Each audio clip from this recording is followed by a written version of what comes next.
that's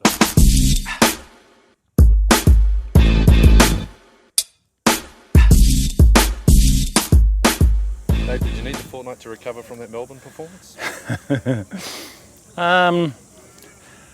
Yeah, it was frustrating, but having said all that, we went over there to get a bonus points and that we did it in the end. So the good thing about it, gave us a lot of edge at review yesterday, and I'm pretty confident there won't be any complacency going this weekend. Have you got the full allotment? Has it been able to help get those injured players back in? You got a reasonable allotment to choose from this week? Michael Leach is back from suspension, but there's guys like Sam McNichol and that are now getting really close. There's guys will filter in over the next few weeks. You played the Bulls in pre-season. Based on what you've seen in the opening 4 games of their campaign, have you seen them advance in any way, shape or form?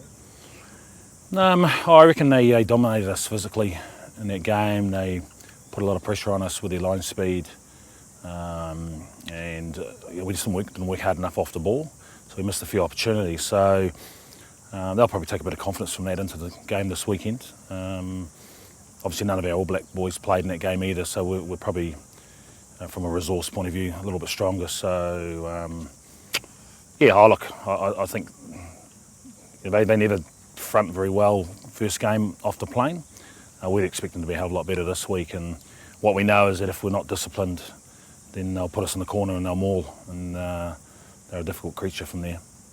Dave, obviously Tim Williams got the shoulder injury. You mentioned 4 to 6 weeks. Is it looking sooner or later at the moment after this week off? Yeah, we're hoping Sunwolves when we get back from Africa, so it's 5 games away, so that's the target.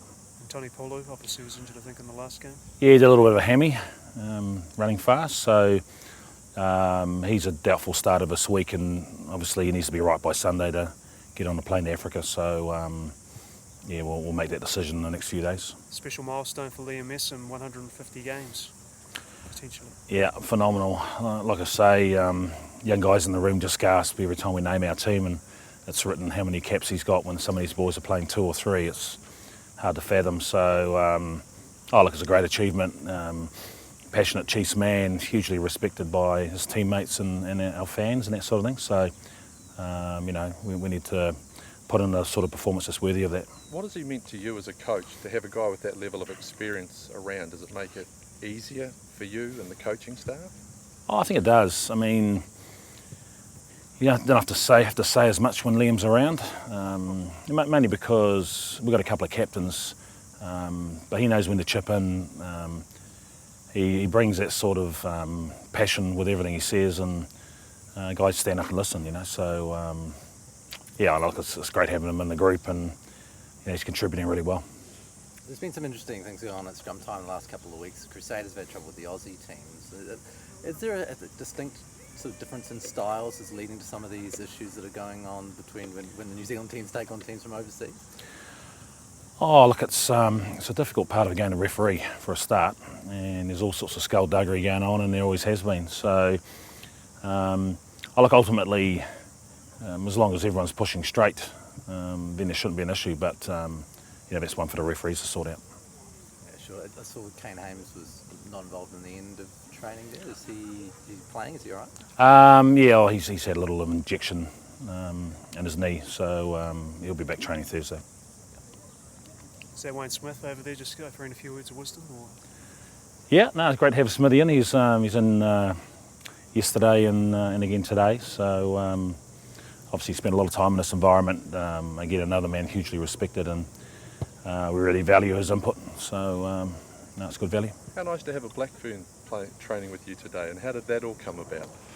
Yeah, Salika, she's a Manawatu girl, and when I was back home at Christmas she gave me a call, and obviously has aspirations of making that World Cup side, and wanted the opportunity to train and increase her skills and her knowledge and so on, and asked whether she could come up and train with us. And of course she's had to organise things around work and so on. So yeah, she arrived yesterday and she'll train with us till Thursday. So yeah, it's good. She's a good girl. Our boys could learn a little bit from her too. She's a pretty special player. Dave, when playing a team like the Bulls, obviously it's mentally draining to overcome New Zealand teams, so I guess it's all about attitude and showing up and giving them the respect that you would even with a New Zealand team. Oh yeah, I mean look, it's not easy to get up every week, and while we were aware of it going into the Rebels and so on, and lots of guys fronted really well for us, but it only takes 4 or 5 to think it's going to be slightly easier, and you can put yourself under pressure. So, but 3 big Kiwi derbies, getting up for them each week, it's draining. And we made changes in personnel because of that, to make sure we had a little bit of edge, and we got it in about the last 5 minutes. So we have to be a lot better this week. Dave, you said after that Melbourne game that there was a rigorous review needed. What exactly did you say? All that? There's some carefully chosen words. Look, we just showed pictures that. When the guys and they looked at it, they're pretty embarrassed, and a lot of things that we said we were going to do, we didn't do. We weren't brutal. We didn't win races into the clean out. Because of that, we turned over a lot of pill.